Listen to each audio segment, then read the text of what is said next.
قلب ہی سے متعلق امراض قلب، کن چیزوں سے قلب بیمار ہوتا ہے، اور اس سے ریلیٹڈ دروس کا انشاءاللہ اہتمام کیا جائے گا، بشرطے کہ آپ لوگوں کی طرف سے پرمیشن اور اجازت ہو اور آپ لوگ اسے قبول کر سکیں۔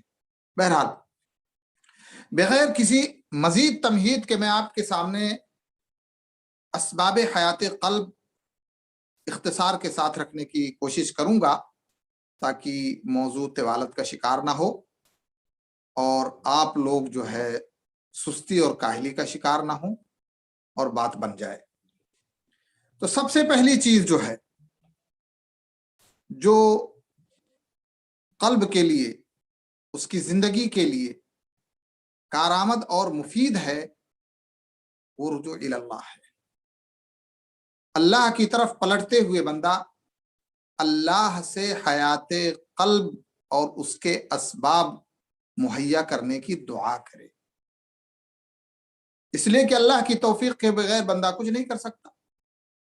اس لیے کسی بھی طرف بڑھنے سے پہلے اللہ رب العالمین کی توفیق اور اس کا ان اسباب کا ہمارے لیے آسان کرنا بہت ضروری ہے، ورنہ بسا اوقات اسباب سامنے موجود ہوتے ہیں لیکن توفیق الہی نہیں ہو پاتی ہے۔ تو چند لوگ ان اسباب سے فائدہ اٹھا لیتے ہیں اور چند لوگ ان اسباب سے فائدہ نہیں اٹھا پاتے۔ وجہ یہ ہوتی ہے کہ ان لوگوں کو توفیق ہو جاتی ہے اللہ کی، تو وہ ان اسباب کو اختیار کرتے ہیں اور ان سے فائدہ اٹھاتے ہیں، اور جو توفیق سے محروم ہوتے ہیں تو پھر وہ اسباب وسائل کے موجود ہونے کے باوجود بھی انہیں اس کا کوئی فائدہ پہنچتا نہیں ہے۔ تو اس لیے سب سے اہم ترین اور اولین ترین چیز جو ہے قلب اور دل کی زندگی کے لیے، وہ ہے کہ ہم بارگاہ الہی میں انکساری کے ساتھ، عاجزی کے ساتھ، صدق دلی کے ساتھ اللہ رب العالمین سے دعا کریں کہ اللہ میرے دل کو ایمانی زندگی بخش، میرے دل کے لیے وہ اسباب، وہ ذرائع، وہ وسائل مہیا فرما، آسان فرما، جن کے ذریعے اس دل کو زندگی مل سکے، حقیقی روح مل سکے، جس کی وجہ سے یہ دل تیری اطاعت، تیری فرما برداری، نیکی کے کاموں کے لیے ہمہ وقت تیار رہے، کسی طرح کی اس کے اندر سستی اور کاہلی نہ ہو۔ یہ دعا ہمیں اللہ رب العالمین سے کرتے رہنا چاہیے۔ تو سب سے اہم چیز کیا ہے؟ اللہ سے دعا کرنا۔ اور آپ جانتے ہیں کہ اللہ کے نبی صلی اللہ علیہ وآلہ وسلم اپنے رب کی اطاعت اور اپنے رب کی دین پر مضبوطی کے ساتھ جمے رہنے کے لیے اپنی نمازوں میں سجدوں کے اندر خصوصی طور سے کثرت سے دعا کرتے تھے۔ آپ سب جانتے ہوں گے اللہ کے نبی صلی اللہ علیہ وسلم فرماتے تھے، یا مقلب القلوب ثبت قلبی علی دینک، یا مصرف القلوب صرف قلبی علی طاعتک، اے دلوں کے بدلنے والے، میرے دل کو اپنے دین پر مضبوطی عطا فرما دے، اے دلوں کے پھیرنے والے، میرے دل کو اپنی اطاعت اور فرما برداری پر مضبوط کر دے، جمع دے۔ یہ کون کرتا تھا دعا؟ یہ وہ شخصیت کرتی تھی جس کے بارے میں قرآن کریم میں کہا گیا لیغفر لک اللہ ما تقدم من ذنبک وما تأخر، جن کے اللہ رب العالمین نے گناہ معاف کر دیے اگلے پچھلے، جنہیں اللہ رب العالمین نے وہ مقام دیا جو اپنے بندوں میں کسی کو وہ مقام نہیں دیا، جن کی اللہ رب العالمین کی تائید اور نصرت ہمہ وقت رہا کرتی تھی، وہ شخصیت اور وہ ذات اللہ رب العالمین کے بارگاہ میں جھک کر سجدے کی حالت میں اللہ سے دعا کرتی ہے، اللہ سے درخواست کرتی ہے، اللہ کے سامنے انکساری اور عاجزی کے ساتھ اللہ رب العالمین سے دعا کرتی ہے کہ اللہ تو اپنے دین پر مجھے ثابت کر دے، میرے دل کو مضبوط کر دے۔ تو اگر اتنی عظیم، اتنی مقرب، اتنی محبوب شخصیت دعا کی محتاج ہے تو ہم گنہگار، ہم معصیتوں کے شکار،